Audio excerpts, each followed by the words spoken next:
Bismillahirrahmanirrahim. Assalamualaikum warahmatullahi wabarakatuh. Selamat datang di channel Sahabat Luar Biasa. Channelnya orang-orang luar biasa. Apa kabar teman-teman? Mudah-mudahan sehat selalu dan selalu dalam rahmat dan lindungan Allah Subhanahu wa taala. Amin ya robbal alamin. Bagi teman-teman yang baru menemukan channel ini, agar tidak ketinggalan informasi yang insya Allah menarik dan bermanfaat, jika berkenan silahkan like, komen, dan bagikan video ini, serta subscribe dan nyalakan tombol notifikasinya. Syukron jazakumullah khairan.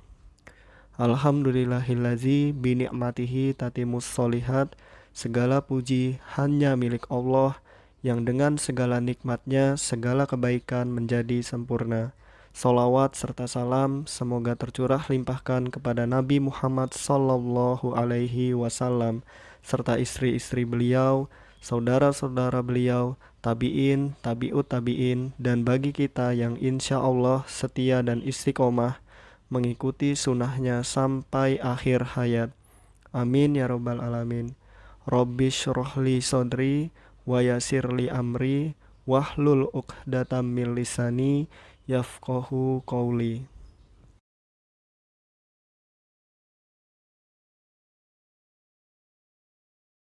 Nomor 1, pelaksanaan pendekatan saintifik atau pendekatan berbasis proses keilmuan merupakan pengorganisasian pengalaman belajar dengan urutan logis, meliputi proses pembelajaran melalui A. Menanya, mengamati, mengumpulkan informasi atau mencoba, menalar, mengasosiasi, dan mengkomunikasikan. B. Mengumpulkan informasi atau mencoba, mengamati, menanya, menalar, mengasosiasi, dan mengomunikasikan. C. Mengumpulkan informasi atau mencoba, menanya, mengamati, menalar, atau mengasosiasi, dan mengomunikasikan. D. Mengamati, menanya, mengumpulkan informasi atau mencoba, menalar atau mengasosiasi, dan mengomunikasikan. Oke, kita ingat dengan 5M ya teman-teman. 5M. Ini pendekatan saintifik, bukan 5 miliar ya teman-teman. 5M ini yang pertama, kita tentu tidak langsung nanya. Nah, tapi kita harus mengamati terlebih dahulu. Nah, tidak langsung mengumpulkan informasi. Nah, jadi sudah jelas ya teman-teman, jawaban yang tepat yaitu yang pertama, murid itu kita kondisikan agar mereka itu mengamati. Nah, lalu berikan kesempatan mereka bertanya. Nah, bertanya lalu berikan mereka kesempatan mengumpulkan informasi atau mencoba. Setelah itu, biarkan mereka menalar lalu mengasosiasi. Dan yang terakhir, mereka mengomunikasikan atau mengekspresikan. Ini yang paling sulit ya teman-teman. Dan ada lagi sebenarnya setelah mengomunikasikan ini mencipta. Nah, yang lebih bagus lagi ya teman-teman. Jawaban yang tepat adalah D. Nomor 2, melakukan wawancara dengan narasumber adalah salah satu langkah dalam pendekatan pembelajaran saintifik yaitu A. Mengomunikasikan, B. Mengumpulkan informasi, D. Menanya, D. Mengamati. Nah, yang menjadi sorotan kita bukan terkait wawancaranya ya teman-teman. Jika hanya fokus ke wawancara berarti menanya. Nah, tetapi adalah salah satu melakukan wawancara itu untuk apa? Nah, bukan untuk nanya kan teman-teman, tapi untuk mengumpulkan informasi. Jadi jawaban yang tepat adalah B. Adapun mengumpulkan informasi atau mencoba atau experimenting, yaitu mengumpulkan data dari narasumber melalui angket, wawancara, dan memodifikasi, menambahi, atau mengembangkan. Nomor 3, mengolah informasi yang sudah dikumpulkan, menganalisis data dalam bentuk membuat kategori, mengasosiasi atau menggabungkan fenomena atau informasi yang terkait dalam rangka menemukan suatu pola dan menyimpulkan adalah salah satu langkah dalam pendekatan pembelajaran saintifik yaitu A. Mengomunikasikan, B. Mengumpulkan informasi, C. Menalar, mengasosiasi. D. Mengamati. Ini mengolah informasi ya teman-teman. Nah, mengomunikasikan berarti bukan. Lalu mengumpulkan informasi. Ini sudah terkumpul, tidak perlu dikumpul lagi ya teman-teman. Nah, menalar atau mengasosiasi ini tentu ya teman-teman karena dia bisa menemukan suatu pola tentu dengan sebuah penalaran. Nah, jadi jawaban yang tepat adalah C, menalar atau mengasosiasi. Mengamati ini tidak ya teman-teman. Adapun penjelasannya, menalar atau mengasosiasi atau associating, mengolah informasi yang sudah dikumpulkan, menganalisis data dalam bentuk membuat kategori, mengasosiasi atau menghubungkan fenomena atau informasi yang terkait dalam rangka menemukan suatu pola dan menyimpulkan. Nomor 4, dalam pendekatan atau proses kerja yang memenuhi kriteria ilmiah, para ilmuwan lebih mengedepankan penalaran induktif atau inductive reasoning dibandingkan dengan penalaran deduktif atau deductive reasoning. Arti dari penalaran induktif adalah A. Melihat fenomena umum, kemudian menarik kesimpulan yang spesifik. B. Melihat fenomena umum untuk kemudian menarik kesimpulan yang umum. C. Memandang fenomena atau situasi spesifik untuk kemudian menarik kesimpulan secara keseluruhan. D. Memandang fenomena atau situasi spesifik untuk kemudian menarik kesimpulan secara spesifik. Yang mana teman-teman?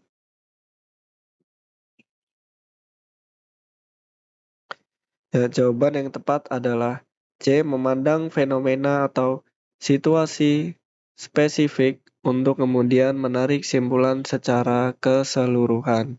Nah, jadi dari ini sama saja dari khusus ke umum ya teman-teman. Nah, seperti itu. Oke. Adapun penjelasannya penalaran deduktif, yaitu melihat fenomena umum kemudian menarik simpulan yang spesifik. Nah, ini kayak segitiga kebalik ya, teman-teman. Lalu penalaran induktif.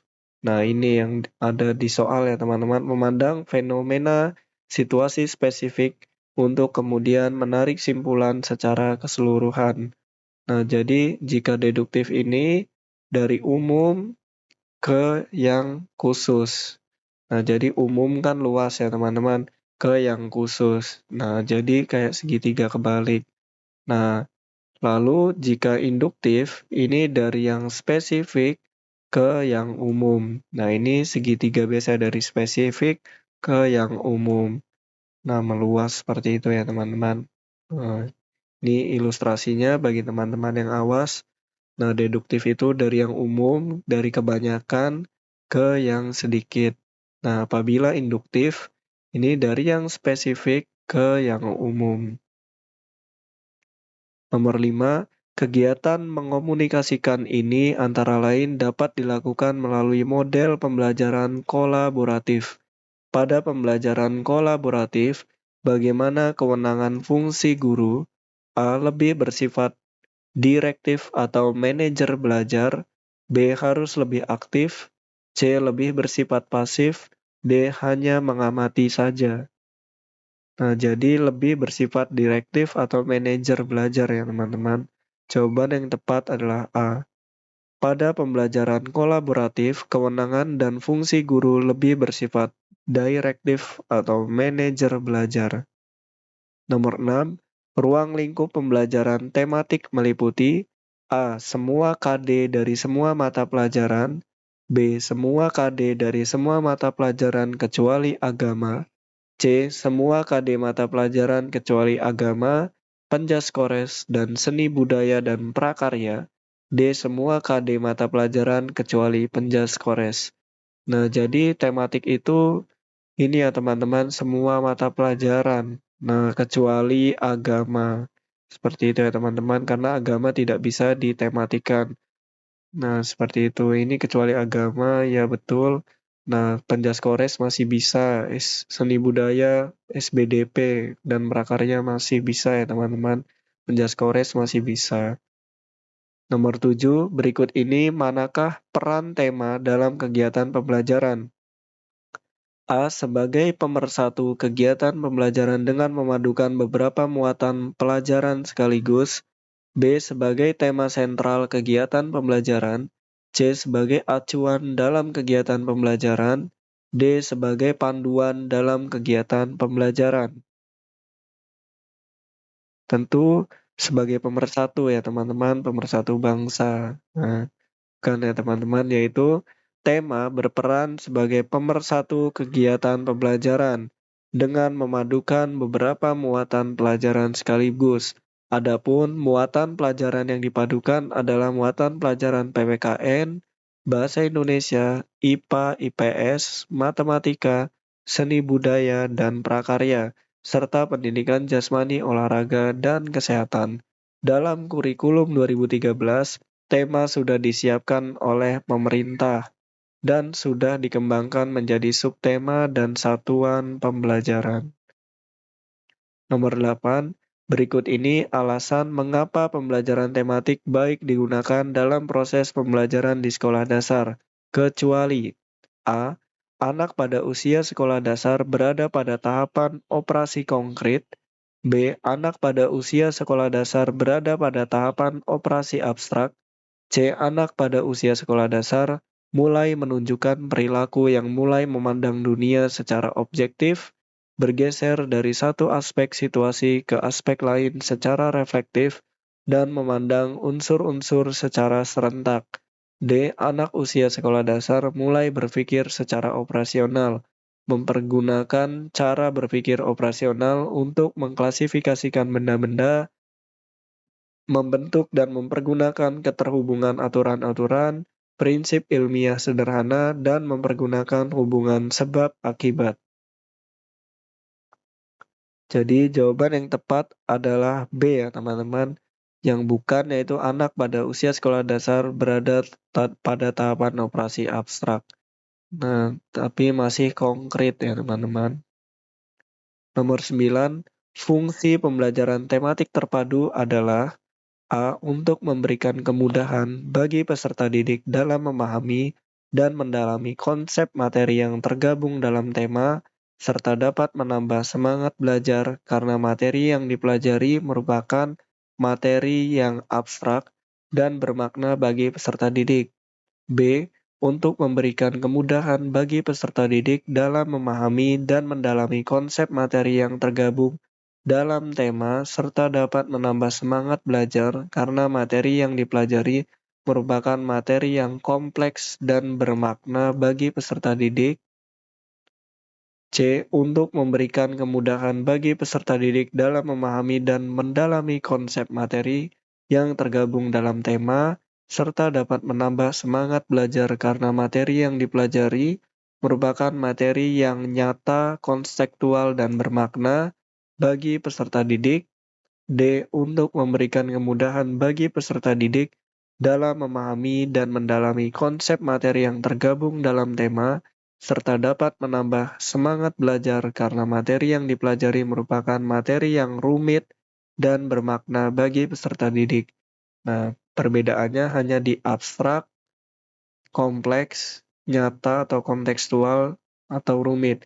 Nah, yang paling tepat itu nyata ya teman-teman, atau kontekstual. Jadi jawaban yang tepat itu C, nyata atau kontekstual. Bukan materi yang abstrak, bukan materi yang kompleks, bukan materi yang rumit, tetapi materi yang nyata.